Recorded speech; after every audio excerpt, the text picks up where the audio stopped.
My last project before completing my seminary education was to do a comprehensive study on the biblical perspective of cremation. Now, the very nature of the study forced me to examine various views of death and discover how different people face death. And one of the more interesting things that I discovered was that in the 1800s, some people began to favor cremation over burial because they were frightened at the thought of being buried alive. The fear of being buried alive, it isn't the only thing that people fear about death. So many people dread the oncoming of death. In the book of Job, it is referred to, death is referred to as the king of terrors, and that's exactly what it is for many people. They are just horrified at death because it is to them the great unknown, and they're just so fearful of the thought of dying. But facing death doesn't have to be a terrifying event because the Bible presents Jesus Christ as the one who not only conquered death by his own resurrection, but who also promises eternal life, which is fellowship with God forever and ever to those who trust Christ alone for their salvation. However, even before his own death and then resurrection, Jesus proved that he had power. He had the power over death by miraculously raising several individuals from the dead. The New Testament tells us about this, and today, as we resume our study of Luke's Gospel, we've come to one of those miraculous power over death miracles. And I read this to you earlier, so I won't read it right now, but it's Luke chapter 8, verses 40 through 56. Now, the passage in Luke, this passage is rather unusual in that it contains not one but two miracles within a single story, which is unusual. It's sort of a miracle within a miracle. Now, Luke tells us about the time that Jesus was on his way to heal a young 12-year-old girl who was near death when he took the time to heal a woman who had a very serious health condition. She had a female blood flow problem that had left her not only physically unhealthy, but in addition, she was now a social outcast in her religiously oriented Jewish society because she was considered, according to the Old Testament Mosaic law, ritually unclean. But at the same time that Jesus healed this woman, a messenger arrived from the house of the young girl's father, a man by the name of Jairus, announcing that his daughter had died. And so at this point, Jesus just continued walking with Jairus to his home, and he miraculously brought this young girl back to life. And so there is a sense in which we can say that both miracles in this passage are about death. One deals with the physical death of a young girl. The other deals with a woman who, because of her illness, her disease, was considered socially dead by those in her community. And the only thing that, the one thing rather, that joins both of these individuals together is that the girl who had died and the woman who had experienced really a living death were both without any hope apart from Christ's healing touch. No hope at all. You see, apart from Jesus, there was absolutely nothing that anyone could do for either of these ladies. The girl was dead. She was already being mourned. And the woman was beyond any known medical help. We're told that she had spent all of her money on physicians for 12 years, interestingly enough, the same number of years that the girl was concerning her age. But for 12 years, she had spent all of her money on doctors looking for help, and no one was able to cure her problem. So both of these individuals, in both of the cases, the dead young girl and the socially dead ill woman, they're both hopeless without Christ. And what Luke does is he weaves them into one story that presents Jesus as the hope of the hopeless. Because, folks, that's really really what esperanza our Lord cuando no is. la He hay. is the hope La of the joven hopeless. es la That's esperanza de great los que han news for perdido la us. esperanza. Great news, Y because esto like es these una two gran hopeless esperanza, individuals, esto es una we gran have absolutely no hope noticia, apart porque from nosotros Jesus. podemos ver que no hay No hope at esperanza all, sin because Jesús, without his porque sin sacrificial, su substitutionary sacrificio, death sin on the su muerte cross, en la we have cruz, no nosotros hope no of tenemos escaping God's esperanza judgment de after escapar del death. And that's juicio de la exactly what the muerte. New Testament Y es tells us. exactamente lo Paul que nos writes dice in el Nuevo Ephesians chapter Testamento, en 2 Efesios that 2, all of us dice were que para born todos into this nosotros world que nacimos en dead este in our mundo, sins and estamos trespasses. muertos en And then he nuestros goes on to pecados, y say, como we were resultado without estábamos en la hope, having condición no de hope in no this tener world. esperanza. Without Christ, Sin no Cristo hope no hay in this world. esperanza en este Dead mundo. La and muerte hopeless. And just as y our es lo Lord que physically viene. touched Así these que two como ladies, Cristo tocó físicamente a estas dos mujeres y les devolvió sus vidas, así estamos en desesperada ayuda de que Él toque nuestras vidas, liberándonos de la ira eterna de Dios en el infierno. Ahora, de acuerdo con el tema de esta sección en Lucas de capítulo 8, que trata sobre la autoridad divina de Cristo para hacer milagros, siendo el primer milagro su autoridad sobre la naturaleza. Cuando calmó una furiosa tormenta en el mar de Galilea, y luego su autoridad sobre Satanás cuando expulsó un ejército de demonios de un hombre poseído por ellos. Y ahora vemos aquí como Lucas nos habla de la autoridad de Cristo sobre la enfermedad y la muerte, mientras Él trae sanidad a estas dos mujeres desesperadas. Sin embargo, quiero que sepa que hay más que una historia en general sobre el poder de Cristo en la enfermedad y la muerte. Pero estas son unas cosas muy importantes. Son de estos pasajes grandes de la Escritura en las que podemos tener un acercamiento al corazón de nuestro Señor. Aquí vemos no solamente lo que Él hizo, sino la forma en que Jesús ministró con profundidad y con tanta sensibilidad y consideración a estos individuos que estaban desesperados. Y no solo nos muestra su poder en estos versículos, sino también vemos las grandes cualidades suyas, como su mansedumbre, su compasión, su accesibilidad, su falta de favoritismo mientras ministraba a estas personas. Y a medida que vemos estas maravillosas características de Cristo que deberían de impactarnos grandemente, como deberíamos de sentirnos conmovidos a amarlo más y profundamente que nunca, animados a confiar más en Él con nuestras propias vidas, acercarnos más a Él y amarlo más. Nosotros confiaríamos más en Él con nuestras vidas, con nuestras decisiones, en su poder, en su corazón, y estaríamos realmente más motivados y conduciríamos nuestra vida de acuerdo a Él. Así que a medida que comenzamos a explorar este pasaje, que como ya le he mencionado, incluye dos milagros, un milagro intercalado alrededor del otro milagro, vemos que Lucas presenta este material en tres partes. Y la razón por la que hizo esto y de esta manera es porque en realidad hay tres personajes principales en este pasaje. Todos están desesperados y tienen una tremenda necesidad de ayuda de Cristo. Y aquí en la primera vemos que como Jesús viene el papá de esta niña joven moribunda que la ayude. La segunda parte de la historia es el Señor se dirige a casa de la niña cuando se detiene para sanar a esta mujer angustiada que había agotado todo su esfuerzo humano para obtener ayuda médica para su condición. Y la tercera y última parte del pasaje lo vemos en la casa de la joven en este momento que había muerto, devolviéndole milagrosamente la vida. Así que comenzamos mirando la primera parte del pasaje donde vemos cómo Jesús es la esperanza de los desesperados. Y el primero es un padre desesperado.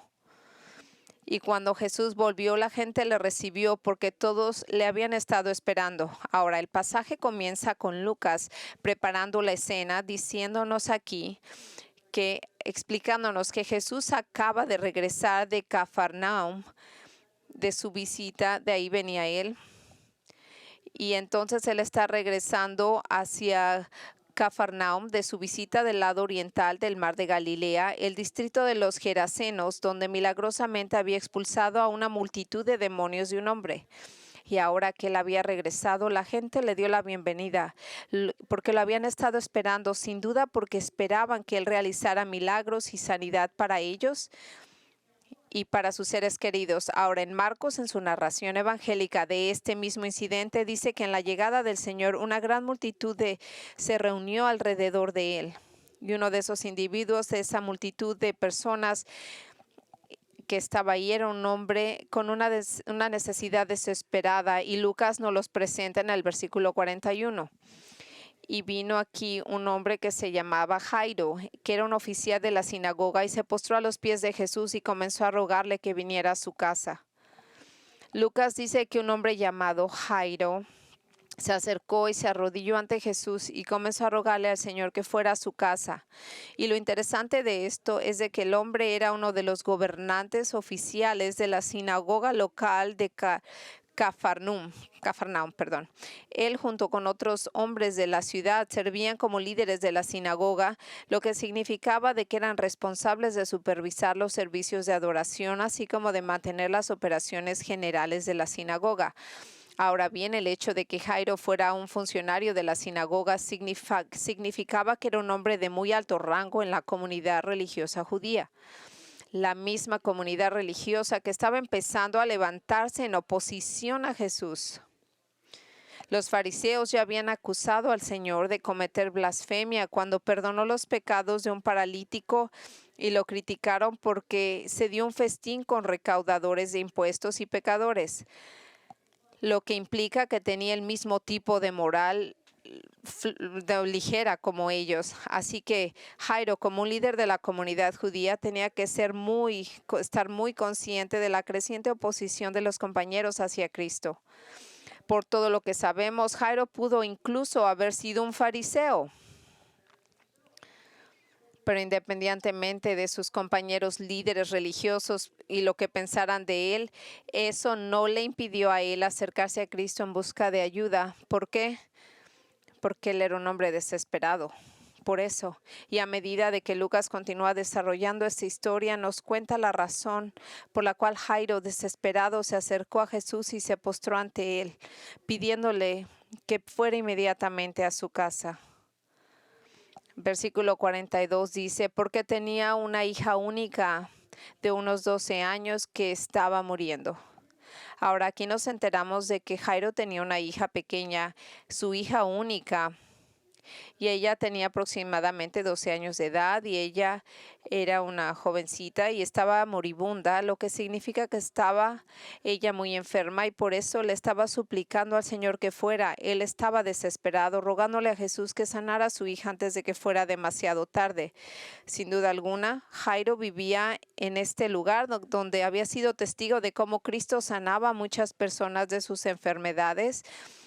Usted no podía vivir ahí sin saber de Jesús y de sus milagros, por lo cual él tenía una gran fe para que él sanara a su hija, e independientemente de lo que sus compañeros o líderes religiosos pensaran acerca de Jesús, decidió ir a pedirle al Señor que lo ayudara con su preciosa niña que estaba muriendo. Él no conocía ningún otro lugar donde acudir sino a Jesús. Sus tradiciones religiosas y sus colegas no podrían ayudarlo. Toda la ayuda médica conocida no había logrado traer remedio. Así que por su profunda desesperación, sin nadie más a quien recurrir, Jairo recurre al único que ofrece una esperanza por la vida de su hija. Ahora, amigos, hay un principio muy importante que debemos aprender de Jairo. Y es a menudo las grandes tragedias y dificultades que enfrentamos en la vida, los dolores que enfrentamos, son muchas veces enviadas por Dios y usadas por Él para mostrarnos que tenemos una necesidad personal de Cristo.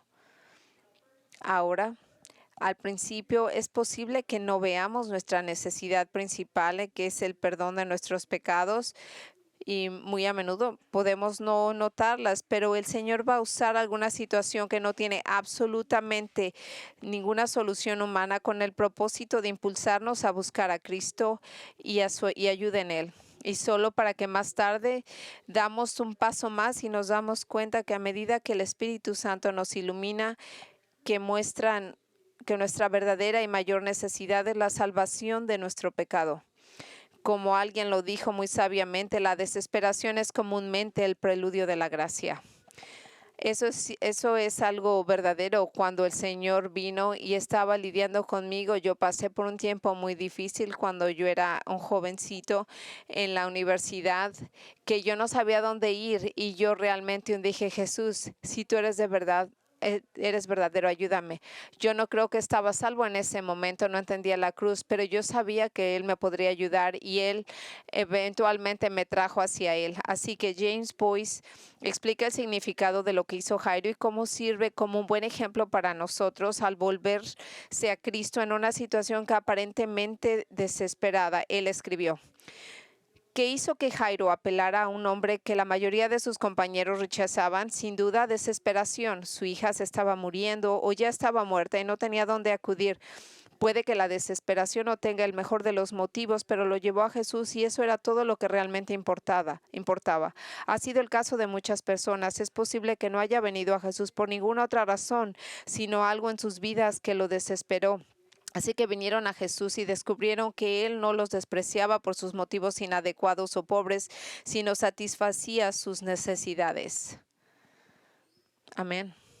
Escuche, puede que usted esté en el mismo tipo de situación que llevó a Jairo a Jesús, que usted tiene una necesidad que no tiene una solución humana. Bueno, si usted estuviera en esa situación, vuélvase a Jesús, porque Él es el único que puede ayudarle. Aquel que tiene el poder de sanar a los enfermos, calmar los mares, expulsar a los demonios, ciertamente tiene el poder de ocuparse de su problema. Y sea lo que fuere ese problema. Y lo que encontrará cuando usted viene hacia Él es de que Él está disponible y dispuesto a ayudarle. Y a medida de que se familiarice con Cristo y su palabra, llegará a entender que su mayor necesidad es la salvación de sus pecados. Y luego necesita usted venir a Él para pedir su perdón y Él se lo dará. Así que una vez habiéndonos dicho que Jairo se acercó a Cristo pidiéndole que fuera a su casa para sanar a su hija, Lucas ahora procede a contar cómo respondió Jesús a esta petición en el versículo 42. ¿Y qué fue lo que él dijo? Versículo 42 dijo, pero como iba. Mateo en su relato de este mismo incidente nos dice, Jesús se levantó y comenzó a seguirle y también sus discípulos. Ahora, el hecho de que Jesús inmediatamente comenzó a seguir a Jairo a su casa puede no parecerle significativo, pero lo es. De hecho, esta es una declaración asombrosa porque nos revela que Jesús inmediatamente entró en acción y no menciona que haya producido ninguna conversación o discusión, sino como la gente hubiera pensado, o él no dijo, oh, estoy muy ocupado, ahorita no puedo.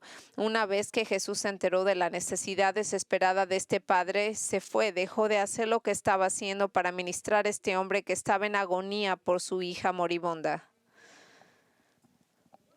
Y lo que esto revela es la notable compasión y el interés que Jesús tiene en las personas. No es solo a las multitudes a las que Jesús ministró, sino que Él estaba ahí.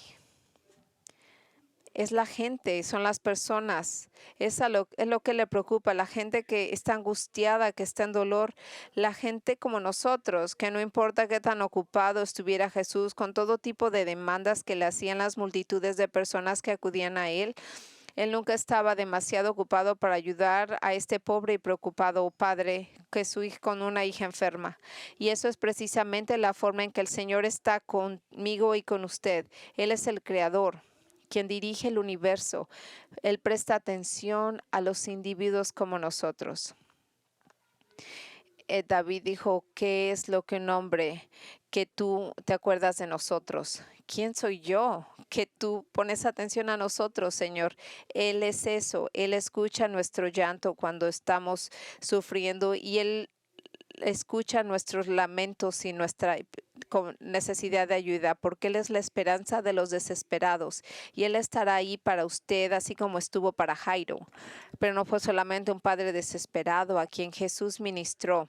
A medida que Lucas continúa su narración, nos dice que Jesús también demostró ser la esperanza de los desesperados. A una mujer angustiada es el segundo punto, pero mientras iba, las multitudes se agolpaban contra él.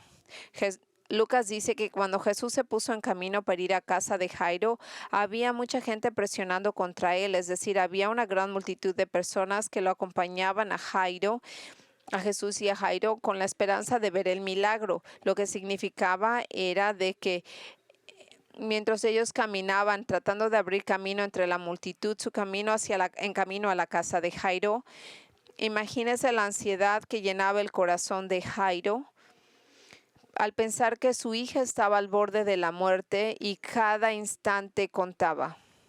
Y entonces sucedió lo inimaginable.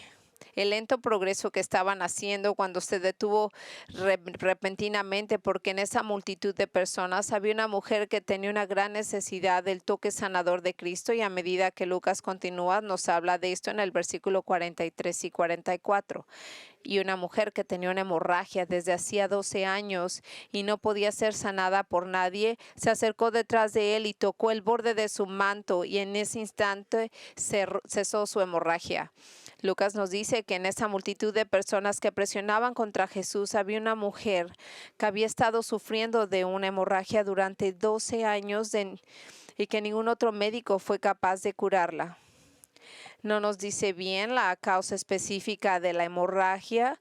Era un sangrado, posiblemente un tumor o alguna enfermedad de su útero, pero no lo sabemos. Esta hemorragia continua no solo había sido un motivo de vergüenza personal, sino que en el mundo judío la convirtió en una marginada social. Verá, de acuerdo a Levítico 15:19, este sangrado constante la colocó en la categoría, como le dije, de ser ritualmente impura, lo que significaba que ella estaba excluida de participar en la sinagoga. Se le prohibía de tener cualquier contacto físico con otros, porque tocarla los haría ritualmente impuros. Un maestro de la Biblia explicó el horrible aislamiento que esta mujer debe haber soportado con estas palabras. Las personas no podían entrar en contacto con una mujer que menstrua sin contaminarse por ese contacto. De hecho, si ni siquiera podían acostarse en una cama donde ella se había acostado o sentarse en una silla donde ella se había sentado. Nadie podía tocarla, no se le permitía tocar a otras personas. Lamentablemente, su hemorragia había destruido sus posibilidades de matrimonio, o si hubiera estado casada, le hubiera impedido todas las relaciones sexuales con su marido. De hecho, debió haber estado muy, muy sola. Qué vida tan triste. Y eso pasó por 12 años. Pero en adición a este aislamiento social, Marcos, en su relato de este incidente, nos dice que ella estaba en bancarrota financiera. Él dice, había soportado mucho a manos de los médicos y había gastado todo lo que tenía, y no se le ayudó en lo absoluto, sino que todo se había empeorado.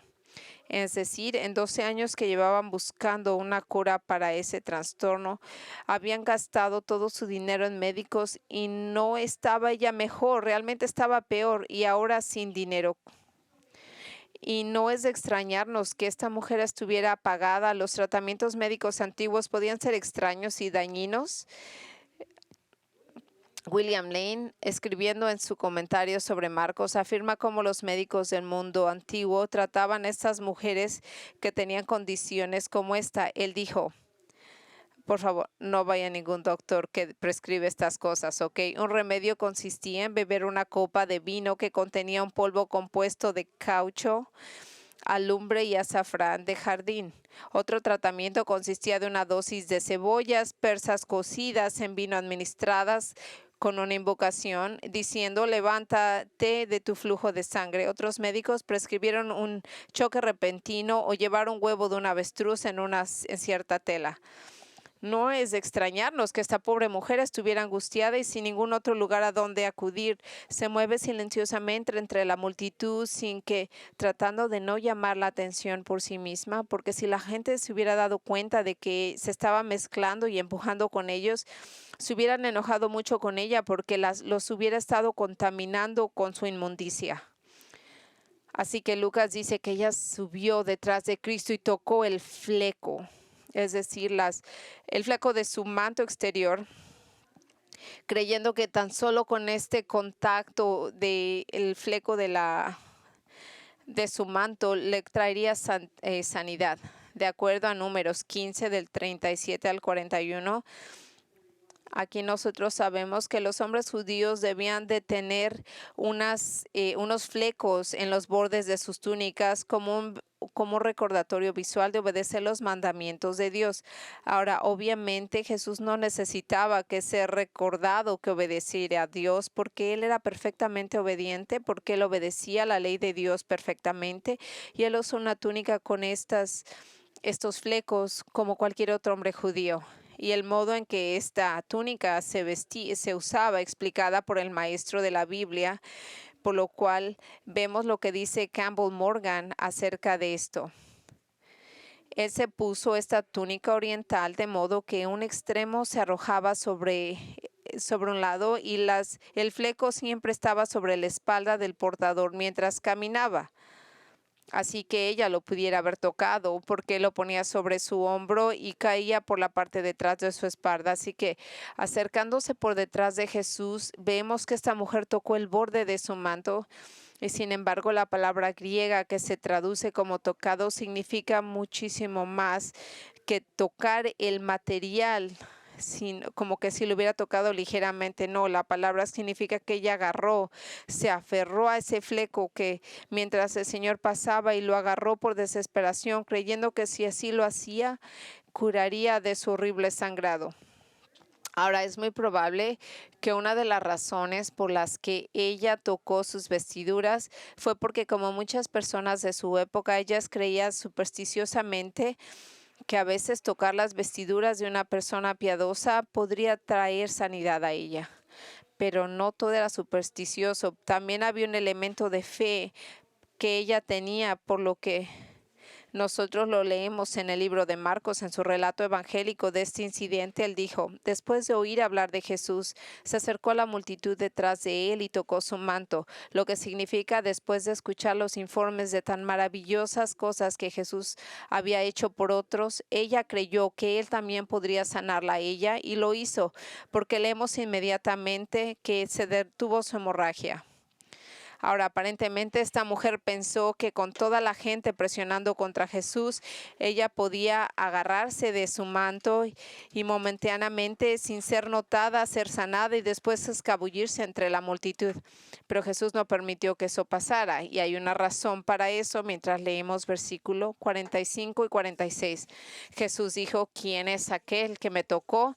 Y mientras todos lo negaban, Pedro dijo: Maestro, la gente se apiña y te presiona. Pero Jesús dijo: alguien me tocó porque sabía que el poder había salido de mí.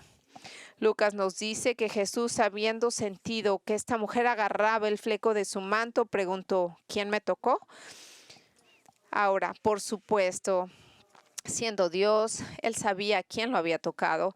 Simplemente hizo esa pregunta para que la mujer que se revelara públicamente, y veremos lo que pasa aquí en unos minutos. Pero en respuesta a la pregunta del Señor, ¿quién me tocó? Pedro le dijo: Maestro. Pedro siempre tiene que decir. Y lamentablemente, esto es un poquito diferente porque usted ve cómo habla siempre Pedro y él siempre creía que tenía que decir algo. Pero bueno, entonces cuando Pedro dijo: pero maestro, la gente te está empujando y hay muchos.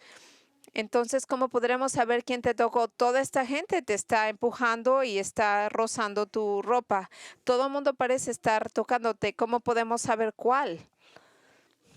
Pero Jesús no se estaba refiriendo a los golpes y empujones incidentales que había de la gente que venía y se agolpaban contra él. Él sabía la diferencia entre esto y el agarre intencional del fleco de su manto. Él sabía que alguien en la multitud se había apoderado de ese fleco, porque Lucas nos dice: yo sabía que el poder había salido de mí. Es decir, él sabía que el poder había salido de su cuerpo para traer la sanidad milagrosa a esta mujer. Ahora, lo que esto nos dice es que cada vez que Jesús sanaba a una mujer o cada que hacía algo milagroso, él personalmente lo sentía y él estaba plenamente consciente del poder divino de lo que lo había abandonado. Con respecto a este poder que sale de él, R.C. Sproul dijo: esta declaración nos dice algo acerca de Jesús, cuando Jesús usó su poder para redimir a las personas de cualquier condición en la que se encontraran. Fue costoso para él cuando calmó la tormenta, cuando sanó al hombre de una legión de demonios, se le quitó el poder. Ahora, mientras él se dirigía a tratar con la hija moribunda de Jairo, sintió que el poder salía de él otra vez. Él entendió que el alejamiento de la fuerza de su cuerpo ocurría cuando su poder redentor estaba siendo usado de una manera salvadora. Así cuando él pregunta quién lo tocó, es una mujer que se dio cuenta que no iba a escapar de ser notada.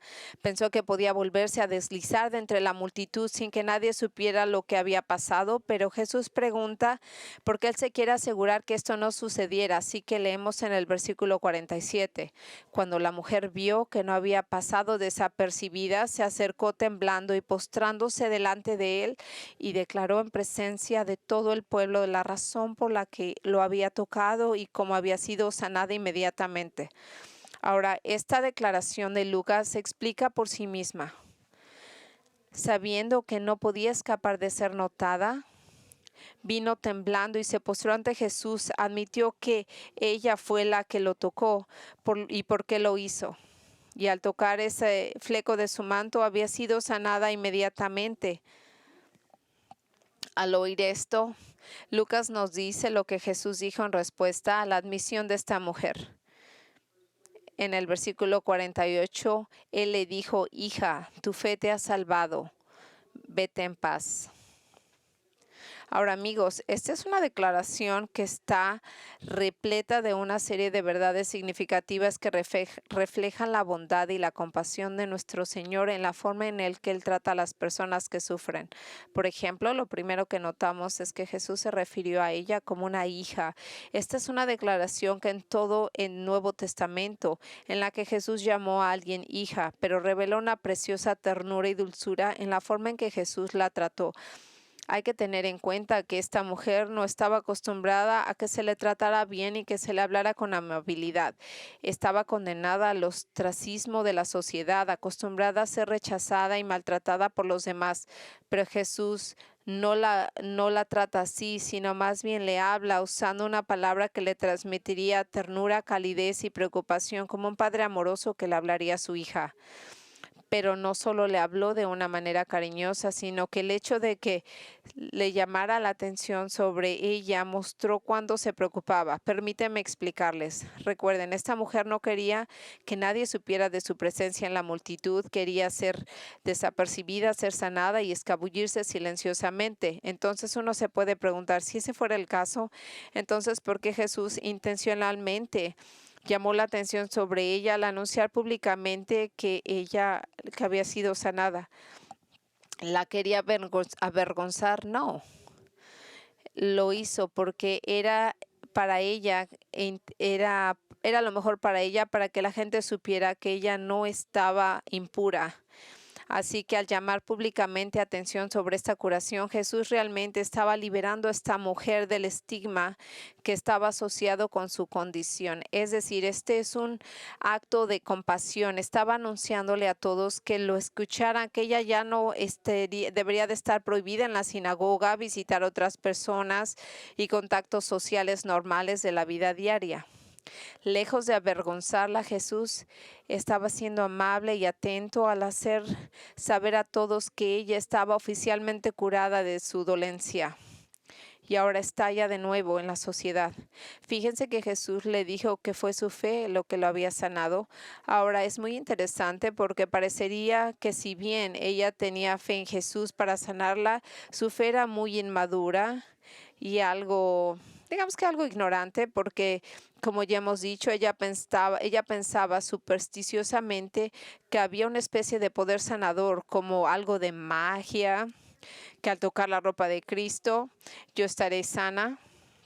Pero en lugar de saltar sobre ella y corregirla dándole una lección teológica sobre la fe bíblica, Jesús la elogió por creer en él. Amigos, esto debe de animarnos grandemente porque indica que Jesús responde a nuestra fe, incluso cuando esa fe no es perfecta y no ha alcanzado un punto de comprensión teológica clara. Y eso es muy útil para nosotros porque esa es la forma como todos comenzamos el viaje de la fe, como infantes espirituales con una fe inmadura. Tenemos que empezar en algún lado. Me encanta la forma que Ken Hughes explica el comienzo de la fe.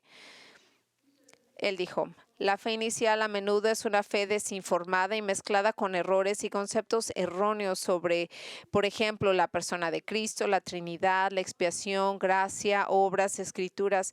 Pero los entendimientos confusos son a menudo el verdadero comienzo de una confianza auténtica que informada en Dios. Podemos tener valor de que el hecho de que no tenemos de que tener resuelto doctrinalmente para poseer una fe que agrade a Dios. Ciertamente debemos de creer que Cristo es Dios y que Él murió por nuestros pecados, pero sabemos que la verdadera fe no es una propiedad exclusiva del élite espiritual o aquellos que tienen una educación muy alta cristiana. Y eso es exactamente así. Y ahí hay una verdad muy importante acerca de nuestro Señor y cómo es que Él trata a los otros. Usted note cómo Jesús no la rechazó porque Él estaba en una misión con un importante funcionario de la sinagoga y no tuvo tiempo para tratar con una mujer de tan bajo estatus. No, recuérdelo, que su sanidad tuvo lugar mientras Jesús estaba en el proceso de caminar hacia una casa de Jairo para restaurar la vida de su hija. Ella era básicamente una interrupción a esta misión importante en la que él estaba, pero a pesar de la alta reputación de Jairo en la comunidad, cuando esta mujer afligida y marginada necesitó ayuda, Cristo no mostró parcialidad al tratar a Jairo mejor que a ella. ¿Por qué? Porque Cristo, siendo Dios, no hace excepción de personas. Nunca trata mejor a nadie debido a su situación económica, su origen étnico o religioso o su posición en esta vida. Y esto es exactamente la forma en que tenemos que ser. Mientras ministramos a todos los necesitados, independientemente de quienes sean, Jesús siempre responderá al clamor de cualquier corazón desesperado que se acerque a Él con fe. Y Él siempre va a venir esperando y escuchando un corazón que clama su nombre. Y eso es exactamente lo que hizo con esta mujer angustiada.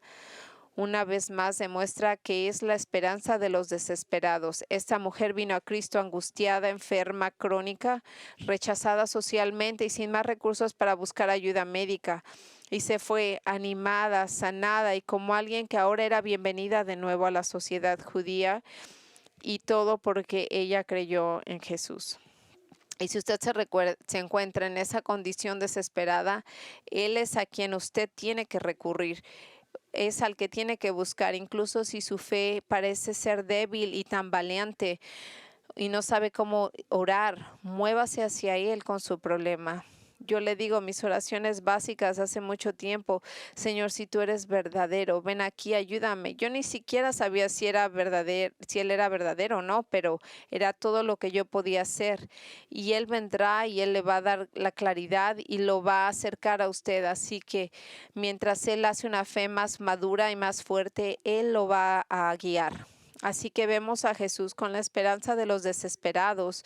Por ese misterio vemos que hay un padre desesperado, una mujer angustiada, pero el tercer individuo desesperado que Cristo tocó ese día fue a una muchacha muerta. En el versículo 49, todavía estaba hablando cuando vino alguien de la casa del oficial de la sinagoga diciendo, tu hija ha muerto, no molestes más al maestro. Lucas nos dice que mientras Jesús todavía estaba hablando con esta mujer recién sanada, alguien de la casa del líder de la sinagoga, tal vez algún pariente o amigo de Jairo, abrió paso entre la multitud para dar la mala noticia. Es de mucho tacto y sensibilidad, debo agregar, que su hija le dijo que su hija había fallecido y que ya no necesitaba molestar a Jesús o al rabino. Es decir, quien quiera que fuera este mensajero sin tacto, obviamente no creía que Jesús tuviera el poder de resucitar a su hija. Pero Jesús, desde su corazón de misericordia y compasión, simplemente ignoró a este mensajero de la perdición e inmediatamente busca consolar a Jairo, quien sin duda estaba desconsolado al escuchar que su hija acababa de morir. Y entonces el Señor le dice a Jairo en el versículo 50, al oír esto, Jesús le respondió, no temas más, solo cree y ella será sanada. Jesús le dijo a Jairo, a pesar de haber oído hablar de la muerte de su hija, no tenía por qué tener miedo. En cambio, le dijo Jairo que necesitaba creer que podía restaurar a su hija la vida. Jairo creyó y de lo contrario, si no, Jesús y él no hubieran continuado caminando hacia su casa. Pero no, ellos continuaron su rumbo. Pero a continuación vemos qué pasó cuando ellos llegaron a la casa de Jairo.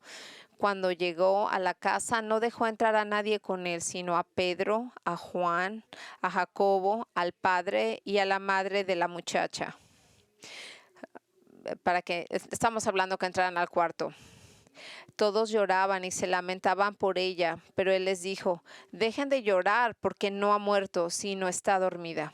Mateo en su relato de este incidente dice que cuando Jesús llegó a la casa de Jairo, los flautistas y una multitud de personas ya estaban en la casa.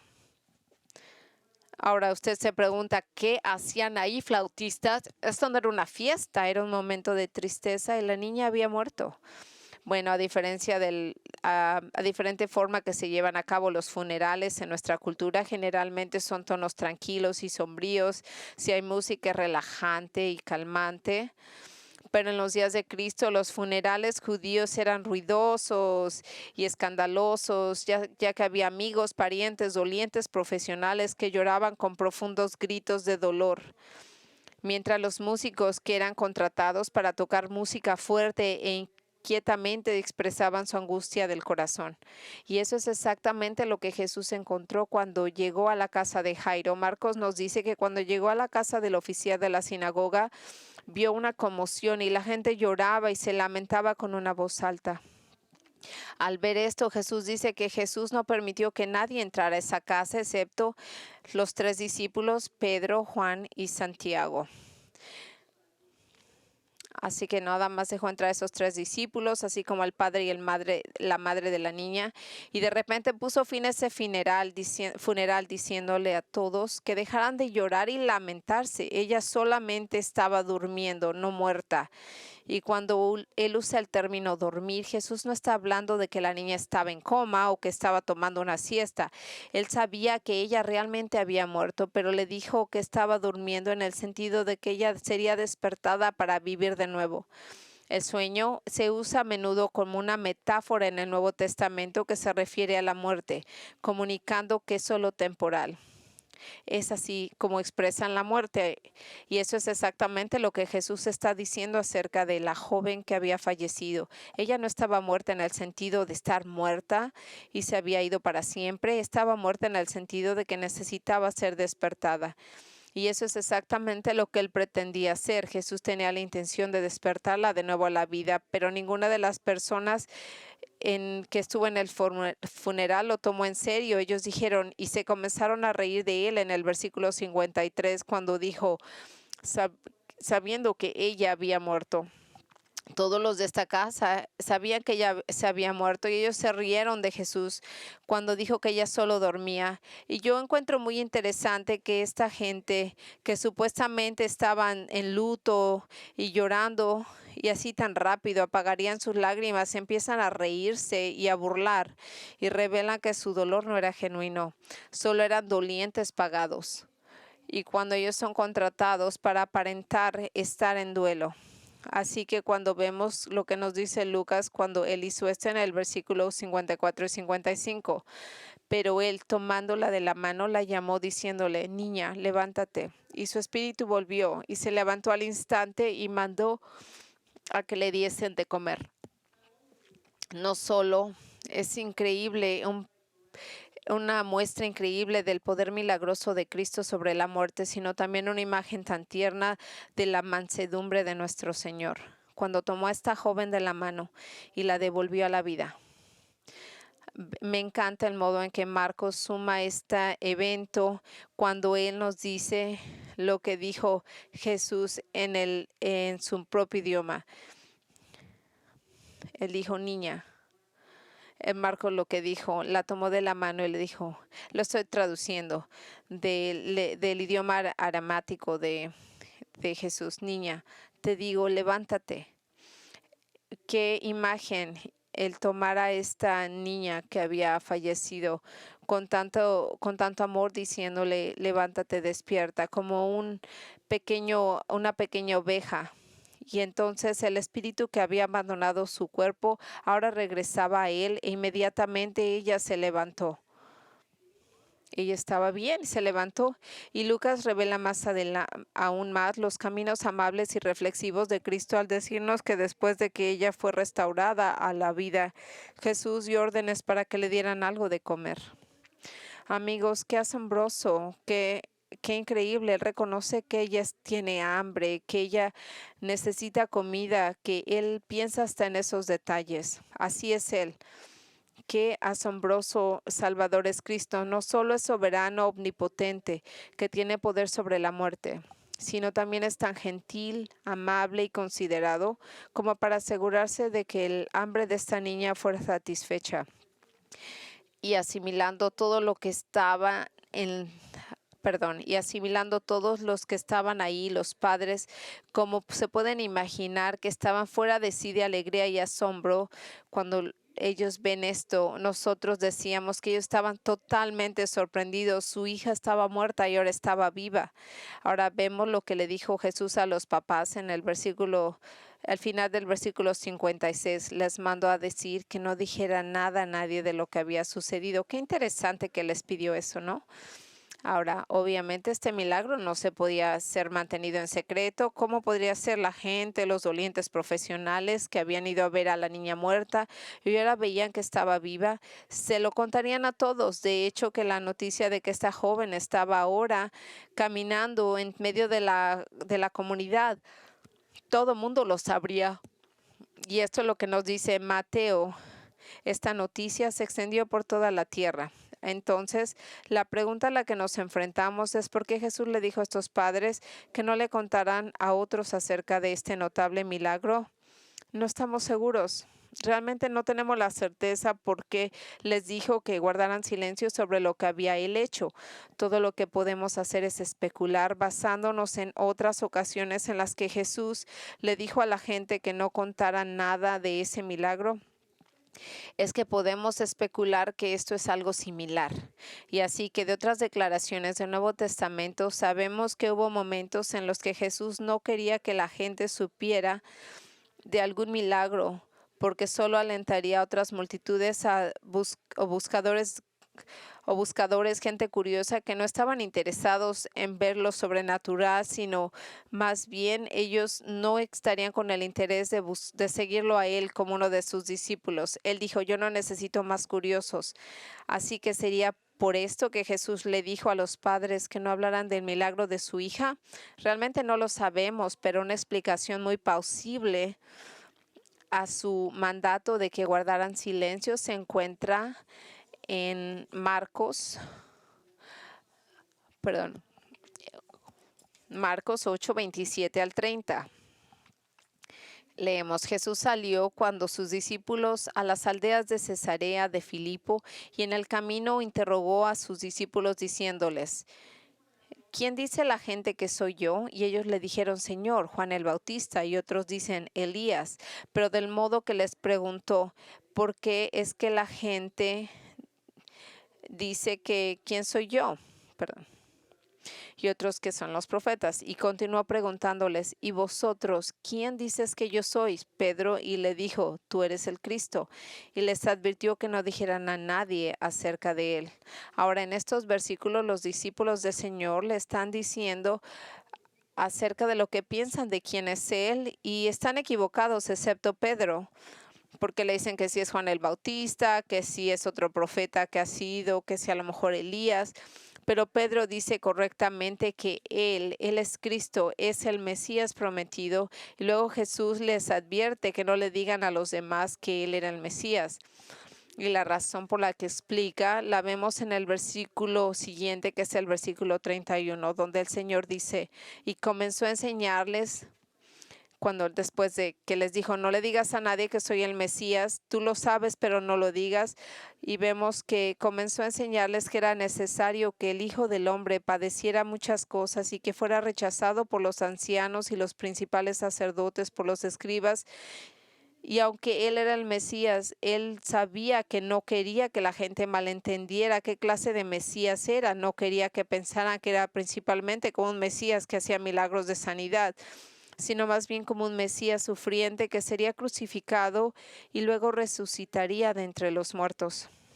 Es decir, cuando llegó el momento de ser proclamado públicamente como el Mesías, él quiso ser proclamado como aquel que vino a morir para salvar a los pecadores. Ese es el Mesías que es él.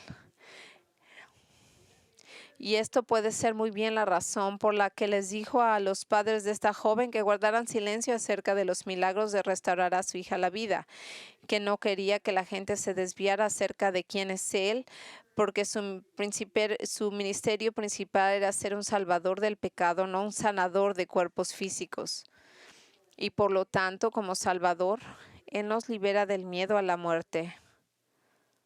No solo resucitó a esta joven de entre los muertos, sino habiendo muerto por sus pecados, él venció la muerte resucitando de entre los muertos y ha prometido que todos los que confían en él como su Salvador van a experimentar una vida eterna y nunca serán juzgados cuando ellos mueran. Y la pregunta es, ¿él es tu Salvador? Está aquí en la iglesia, está escuchando este mensaje, pero ¿él es su Salvador?